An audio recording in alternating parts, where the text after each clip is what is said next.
Friends, सभी को आत्मबंधन। हम बहुत समय से अद्वैत वेदांत के ज्ञान का, जैसा कि रमन महर्षि और निसर्गदत्त महाराज ने हमें समझाया, उन्होंने जो ज्ञान के सूत्र हमें दिए उनको समझ रहे हैं, उनको अपने जीवन में उतारने का प्रयास कर रहे हैं। और उनको कितना भी समझें, तभी भी हमारे मन में कभी कभी कुछ प्रश्न, कुछ शंकाएं उठ जाती हैं और फिर हम मन के दायरे में आ जाते हैं। और इन संतों ने कहा, श्रद्धावान लभते ज्ञानम। ज्ञान का लाभ जो है श्रद्धावान को ही होता है। और हमारी शंका का क्या कारण है? हमारी शंका का कारण है हमारे हमारे पास जो पहली हमारी बिलीफ सिस्टम था, जो पहले हमारे अवधारणाएं थी, जो हमारा पहले विचार थे, जो हमारी पहली मेंटल कंडीशनिंग थी, वो सब बार बार हमारे मन में शंकाएं पैदा करती है। जब से हमने जन्म लिया, तब से हमारे माता पिता ने कुछ बताया, कुटुंबी जनों ने कुछ बताया, कुछ ज्ञान उन्होंने दिया, कुछ बाहर वालों से हमने सूचनाएं ली। वो सारे के सारे हमारे चित्त में स्टोर हुई हैं। और फिर बहुत सारा पिछले जन्मों के इंप्रेशंस हैं हमारे मन में। उसको कहा लेटेंट टेंडेंसीज। वो भी छिपी हुई वासनाएं भी हैं, संस्कार भी हैं। तो हमारा जितने भी संस्कार हैं और जितने भी हमारी अवधारणाएं, विश्वास और सूचनाएं हैं, उस सब के चश्मे से हम इस ज्ञान को तोल रहे हैं, देख रहे हैं। हर एक व्यक्तित्व क्या है आपका? व्यक्तित्व यही तो है कि जो आपकी मानसिकता है आज, वो उसका एक पार्ट है। मानसिकता, आपके विचार, आपकी धारणाएं, आपका बिलीफ सिस्टम, आपकी कंडीशनिंग और आपके छिपे हुए संस्कार। जब कुछ भी उसके विरुद्ध होता है तो आप एग्रेसिव हो जाते हैं, आप आक्रामक हो जाते हैं, आप प्रतिक्रिया करने लगते हैं। प्रतिक्रिया इसलिए होती है कि आप एक व्यक्तित्व हैं और जो आपकी निष्ठा है विचारों के प्रति, भावनाओं के प्रति, उसके विपरीत कोई जाए, आपकी जो लाइक्स एंड डिसलाइक्स हैं, तो आपके अंदर से आक्रामक स्वर निकल जाता है, अभिव्यक्त हो जाता है। और इन संतों ने कहा कि आप अपने सार को जाने, अपने स्वरूप को जाने, क्योंकि स्वरूप की स्थिति में हम सब एक ही हैं। जैसे कितने आभूषण आभूषण आप देखिएगा, नेपाल में सोने के आभूषण अलग तरीके से बनेंगे, साउथ में, दक्षिण में, तमिलनाडु चले जाइए, वहां अलग तरीके से बनेंगे। जैसे जैसे दूरियां और देश बढ़ते हैं, आभूषण जो है हर जगह के अलग अलग हैं, लेकिन उनका एसेंस क्या है? सोना। ऐसे ही हम सबका एसेंस क्या है? ये मास्टर्स ने हमको डायरेक्टली हमारे एसेंस पर लाकर खड़ा कर दिया कि आई एम नेस, मात्र होनेपन का एहसास, बीइंगनेस। वो तत्व हम में सब में एक है। उस बीइंगनेस के साथ सब बाकी बातें जुड़ जाती हैं। बीइंगनेस के बाद मेरा नाम और रूप उसमें जुड़ गया, मेरी देह जुड़ गई उसमें, मेरे विचार जुड़ गए। तो निसर्गदत्त महाराज ने कहा, इस मैं हूं पर बस बार बार वापस आओ। और इसका एहसास तो हमें हमेशा होता है।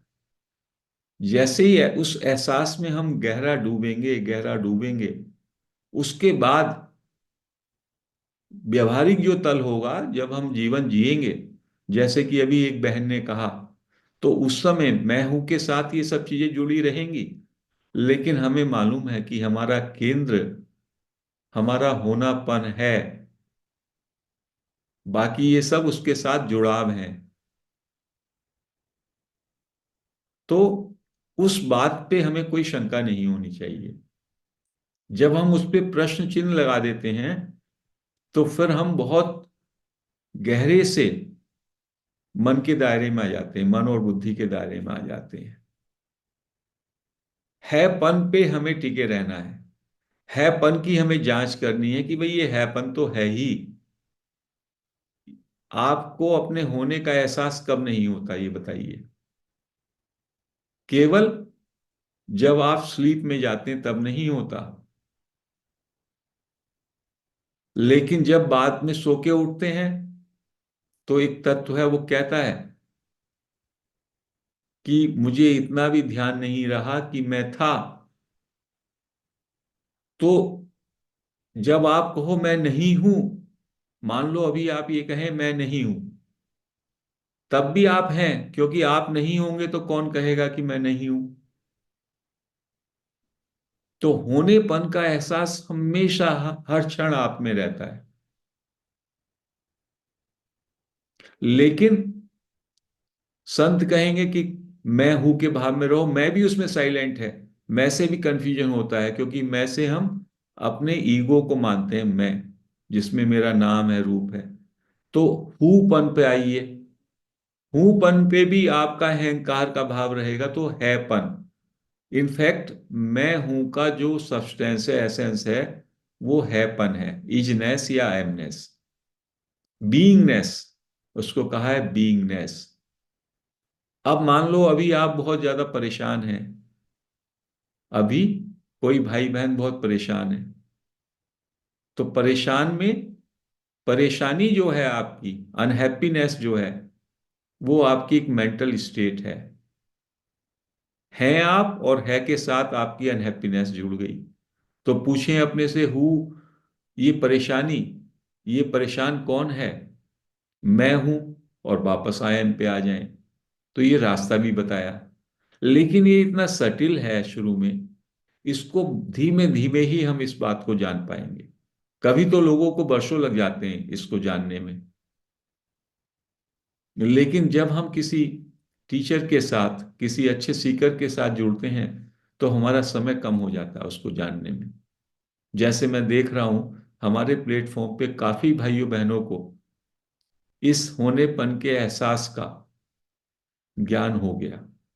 और ये ज्ञान हो जाए, एक तो पहले हम बौद्धिक स्तर पे इस बात को समझ लें, ये होनेपन का सेंस ऑफ एग्जिस्टेंस जो हमेशा हमारे साथ है, लेकिन हम उसको अलैदा से, अलग से समझ नहीं पाते, शुद्ध रूप में नहीं समझ पाते।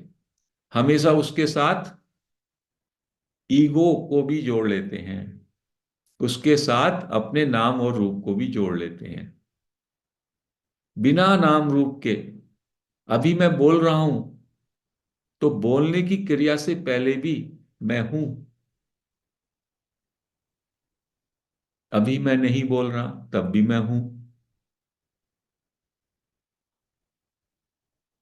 साइलेंट है, सब कुछ रुका हुआ है, तब भी मैं हूं।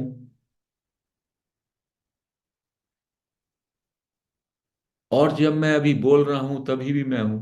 तो मेरा ये बोलना उस हैपन से अलग है, लेकिन बोल मैं तभी पाऊंगा जब मैं हूं। तो हैपन की जो सच्चाई है, वो हमेशा आपके साथ रहती है, ज्यों की त्यों। उसमें कभी परिवर्तन नहीं होता, ना उसमें कोई उतार चढ़ाव होता है। बचपन में भी आप हैं, बचपन में भी आपके मन में ये भाव रहता है मैं हूं। अब से 5 साल पहले भी आपके मन में ये भाव था कि मैं हूं। तो मैं होनापन आपका ज्यों का त्यों चला है, वो एक स्क्रीन की तरह है। सिनेमा का स्क्रीन कभी नहीं बदलता, लेकिन उसमें मूवी हमारी सारी बदलती रहती है। बचपन में आपको टॉयज का इंटरेस्ट था, बड़े हुए तो कुछ स्कूल में जाने लगे, स्पोर्ट्स खेलने लगे, और बड़े हुए गृहस्थ जीवन आ गया। आपकी इच्छाएं, आपके डर, आपकी भावनाएं लगातार बदल रही हैं स्क्रीन की तरह। आप उसको महसूस करने वाले, उसको जानने वाले हैं। क्योंकि जो होनेपन का एहसास है, उसके अंदर चैतन्य है, वही उसका नाम ही चैतन्य है। वो जानने वाला भी है, उसी उसको मिलकर के अवेयरनेस कहते हैं या बीइंग अवेयर कहते हैं। तो इस बात को जितनी बार भी हम सत्संग में दोहराएं, क्योंकि बार बार मैं दोहराता हूं, यदि कोई सीकर, कोई मेंबर के अंदर ये प्रश्न आ रहा है, इसको सर बार बार दोहरा रहे हैं, तो वो समझ से बाहर चला गया, ये समझिए। सत्संग की एक एक लाइन को बार बार उसको ऐसे सुने। पहली बात तो, जो अभी तक का सुना है उसको थ्रो अवे कर दीजिएगा। हमेशा अपने को पूरा ब्लैंक कर दीजिए, एम्प्टी कर दीजिए। जो भी आपके सारे संस्कार हैं उनको बाहर फेंक दीजिए। जो भी अभी का ज्ञान है वो सब बाहर फेंक दीजिए। जो यहां से भी अभी तक सुना वो बाहर फेंकते जाइए एकदम। और हर एक शब्द जो सुन रहे हैं उसको सुनिए और फिर फेंक दीजिए। तो आप धीमे धीमे अपने हैपन के एहसास में, शुद्ध हैपन में, अभी भी आप महसूस करें आप हैं कि नहीं हैं। आप हैं। और ये जो होनापन है, ये सब मेरा होनापन, आपका होनापन, ये सब एक स्क्रीन की तरह है। उस पे ये सारी की सारी मूवी चल रही है। एक नाम रूप वाला व्यक्ति, मिस्टर जैन, वो बोल रहे हैं और नाम रूप वाले व्यक्ति उसको सुन रहे हैं। उनके मन में कुछ विश्लेषण चल रहा है। ये सब मूवी है। इस सब का आधार क्या है, पृष्ठभूमि क्या है? वो पृष्ठभूमि है होनापन, एग्जिस्टेंस। और उसकी जानकारी भी है, उसमें नोइंग करेक्टर है, सब जान भी रहे हैं। और जिसका वो करंट खत्म हो गया, वो अस्तित्व से, शिव तत्व की जगह वो शव हो जाता है। तो ये सेंस ऑफ बीइंग, इसी को कहा, यही आत्मा का एहसास है। तो हम सब शिव हैं। और शिव इतना विराट है। और शिव से जैसे ही ये एहसास, सेंस ऑफ बीइंगनेस, नोइंगनेस खत्म होता है, आई एमनेस जब विलीन हो जाता है, तो शिव की जगह ये शव हो जाएगा, आपका शरीर। और पूरे समय हम अज्ञान के कारण इस शरीर को ही, शरीर मन बुद्धि को ही, अपने छोटे से 6 फुट, 5.5 फुट की जो ये मेरा स्ट्रक्चर है, इसी को मैं हूं मान लेता हूं। ये मेरा अविवेक है, अज्ञान है। केवल इस अज्ञान को मिटाना है। तो उसका कितना अच्छा तरीका इन संतों ने हमें दिया। और कहीं जाएं तो वो कहेंगे अरे थोड़ा साधना करो, थोड़ा शुद्धिकरण करो। ऐसे थोड़ी होता है, बहुत टाइम लगता है। क्योंकि जो महाशय बता रहे हैं, वो महाशय ही शायद अभी कंफ्यूजन में है, वही अभी शंका में बैठे हैं। क्योंकि ये मार्ग और ये ज्ञान बड़ी कृपा से मिलता है। कितने अच्छे अच्छे संत, कितने बुद्ध पुरुष पैदा हुए गांव गांव में। भारतवर्ष की ऐसी भूमि है, गांव गांव में यहां पर रियलाइज सेजेस और संत पैदा हुए। लेकिन कितने लोगों का ज्ञान हमको पहुंच पाता है? तो ये जो ज्ञान है, ये ज्ञान हम इसका चयन नहीं करते। ये ज्ञान हमारी पात्रता के हिसाब से हमसे कनेक्ट होता है। उसका माध्यम कोई भी बने, वो एक घटना है। यहाँ पर इस चैनल पर ये ज्ञान मेरे माध्यम से आपसे कनेक्ट हो रहा है। Knowledge is supreme. ये आपके अंदर बस इस पे रुक जाएं। जैसे कि निसर्गदत्त महाराज कहते हैं, मैं अपने गुरु से मिला, श्री सिद्धरामेश्वर महाराज से, और उन्होंने कहा बेटा तुम अपने होनेपन के भाव पे ठहरो, आई एमनेस पे। क्योंकि तुम देह नहीं, तुम देव हो। तुम देह नहीं, तुम देव हो। तो देवत्व क्या है? आपका होनापन। और देह तो आपको दिखाई दे रही है, जो हमेशा बदल रही है, हमेशा जिसमें परिवर्तन हो रहा है। तो अपने देवत्व को तत्काल, क्योंकि वो देवत्व आपका हमेशा आपको महसूस होता है, वही सबका पृष्ठ है, भूमि है, सबका आधार है। उसके बिना ना आप कुछ कर सकते हैं, ना कुछ सोच सकते हैं, ना कुछ महसूस कर सकते हैं। वो एहसास सब में पहले होता है और है। जैसे कि बिना स्क्रीन के कोई मूवी हो ही नहीं सकती, चल सकती है क्या? स्क्रीन में दो क्वालिटी हैं, एक वो सबकी पृष्ठभूमि है, आधार है, और एक उसके अंदर प्रकाश भी है। ऐसे ही होनेपन के प्रकाश से, उसको कहा नोइंगनेस, मुझे सब कुछ जीवंत लगता है। होनेपन का प्रकाश भी है और होनेपन का आधार भी है। बस उसको महसूस करते रहें और बार बार उस पे आते रहें, लौटते रहें। बाकी सब चीजें आना जाना है, प्रतीति मात्र है। It is appearing only. जो आएगा, जो एराइज हो रहा है, वो जाएगा भी। जैसे समुद्र है, समुद्र में तरंग उठेगी तो तरंग गिरेगी भी। अभी आपको मान लो विकार आया, कोई गुस्सा आ गए, तो गुस्सा फिर विलीन भी हो जाता है, आपने देखा। वो एक विकार है, एक एक डेंस फीलिंग है, डेंस इमोशन है। कोई विचार उठा, वो विचार भी चला जाएगा।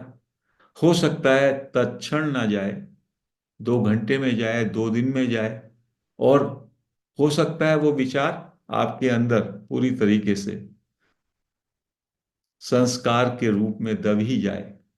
ऐसा भी हो सकता है, यदि वो इच्छा है, कोई वासना है जो पूरी नहीं हो पाती कभी कभी, तो पूरे जीवन भी साथ में चलती है और अगले जन्म में भी जा सकती है, या आपके अगले जन्म का कारण भी बन सकती है। लेकिन आप उन सब से अलग हैं। तो इस अद्वैत सिद्धांत में ये ब्यूटी है कि जब आपने अपने सारे संस्कार, सारे विचार, मन, सबसे अपने को अलग करते हुए उसका एहसास कर लिया, तो ज्ञान की अग्नि में आपके सारे कर्म दग्ध हो जाते हैं। क्योंकि यहां पर वो कहते हैं यू आर नॉट द कर्ता, you are not the doer. तो कर्म के सिद्धांत से पार हो गए, नहीं तो आप कर्म के राज्य में थे। मनोराज्य का मतलब है कर्म का राज्य, और मन से पीछे आ गए आप, तो कर्म से भी ऊपर आ गए आप। फिर जो कर्म का चुकता था लेना देना, वो सब खत्म। ना अच्छे का फल, ना बुरे का फल। बस इस जन्म में जो रूप रेखा से आपको भोगना है, वो चलता रहेगा। अगले जन्म के लिए कुछ बचेगा नहीं। यदि ढंग से आप निष्ठा से आई एमनेस में रहेंगे, तो धीमे धीमे ये है मैनिफेस्टेड ब्रह्मन स्टेट, इसके बियॉन्ड चले जाएंगे। जो विजय जी ने एक क्वेश्चन पूछा था, इसके भी परे की स्थिति है पर ब्रह्म, जिसमें सब कुछ गिर जाता है, बिल्कुल शांत हो जाता है, जो पूरी तरह से अकथनीय, अवर्णनीय है वहां पे। तो हम लोग बस यहीं तक अपने आईएमनेस में ही ठहर सकते हैं, उसी में बस हम बने रह सकते हैं। वही हमारा लक्ष्य है, वही हमारी साधना कह सकते हैं, वही हमारी प्रैक्टिस है। और इसकी जो जांच करने का तरीका, आपके विचार कम हो जाने चाहिए, और आपके जीवन में कुछ भी चले, वो आपको समझ में आना चाहिए एक मूवी है, केवल वो एक ड्रामा है। उस ड्रामे में जो आपका पार्ट है, आप और अच्छी तरह से करेंगे। ड्रामे में आपको एक सेठ बना दिया किसी ने, कि आप सेठ जी का पार्ट करोगे,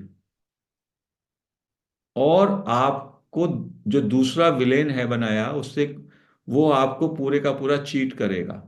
ऐसा आपका पात आपका मान लो एक ड्रामा है, जिसमें आप बड़े सेठ हैं और कुछ रोवर्स आए, कुछ चीट आए, वो सारे का सारा आपको, आपके सामान को चुरा के ले गए। ऐसा नाटक का पार्ट है। तो जब आपका सारा माल लूटेगा ड्रामे में, तो क्या आपको अंदर से कुछ अफसोस होगा? नहीं होगा, क्योंकि आप जान रहे हैं ये ड्रामा है। तो ऐसे ही जो व्यक्ति आईएमएस पे ठहर जाता है, चूंकि उसका अहंकार नहीं रहता, तो उसको किसी लाभ और हानि से उसके अंदर वो दर्द नहीं होता जो हमको होता है अभी। यश अपयश से भी वो नहीं होता, अनुकूल प्रतिकूल से भी नहीं होता। उसको लगता है ये तो चलती हुई मूवी है, मैं तो इससे अलग हूं, मैं तो ज्यों का त्यों हूं, मैं तो कंप्लीट हूं, मैं तो पूर्ण हूं। तो उसको एंजॉयमेंट आता है, क्योंकि उसे मालूम है दिस इज ऑल अपेयरेंस, ये आ रहा है जा रहा है, rather it is going and going and going. ऐसा आप इसमें विश्वास कर लेते हैं, तो बहुत मस्ती से रहते हैं। इसलिए संतों ने कहा हैप्पीनेस इज योर नेचर। क्यों? ये सब कुछ जो हो रहा है, इसमें कुछ भी ठहराव नहीं है, ये कोई परमानेंट है ही नहीं। और इसको आप परमानेंट बनाने की चेष्टा करें, ये आपका अज्ञान है, और यही दुख का कारण है। आप यही तो चाहते हैं मेरे संबंध जो अच्छे हैं ऐसे ही बने रहें, और डर रहता है कि ये संबंध खराब ना हो जाए। मेरा शरीर कितना अच्छा है, सुंदर दिखता है, ये ऐसा ही रहे, ये चाहते हैं। क्या ऐसा रहेगा? युवावस्था में कैसे होते हैं, प्रौढ़ आई, ओल्ड एज आई, चाहे वो बुद्ध हो चाहे महावीर हो, सबके शरीर को परिवर्तन होना ही है, वो तो शरीर का धर्म है। आपका जो वेल्थ है, आपका जो मान और सम्मान है, आपका परिजन देते हैं, वो सब चलने वाला है, उस सबको आप काबू नहीं कर सकते। तो ये बात समझ में आती है कि ये सब मूवी है, ये सब ड्रामा है, इसमें क्या फर्क पड़ता है? मैं तो वह का वही हूं ना, अस्तित्व जैसा हूं वैसा हूं, और कंप्लीट हूं। उसमें ना कुछ कमी है, ना उसमें मैं कुछ बढ़ा सकता हूं। कुछ भी तो आप ऐड नहीं कर सकते, तो फिर क्यों दौड़ रहे हैं? फिर ठहर जाएं, ठहर के उसमें विश्राम करें। यही हम प्रैक्टिस करते हैं। और इसके लिए जितना भी हम कृतज्ञता का भाव अपने गुरुओं को दे सकें, रमन महर्षि, निसर्गदत्त महाराज को और अन्य संतों को, रोम रोम से कृतज्ञता का भाव, क्योंकि उससे ये भाव और गहराएगा, स्वरूप में स्थिर रहने के लिए हमें वो प्रेरित करेगा। यही हमको बस करना है। तो आज हम इस सत्संग को यही समाप्त करते हैं। हरिओम फ्रेंड्स।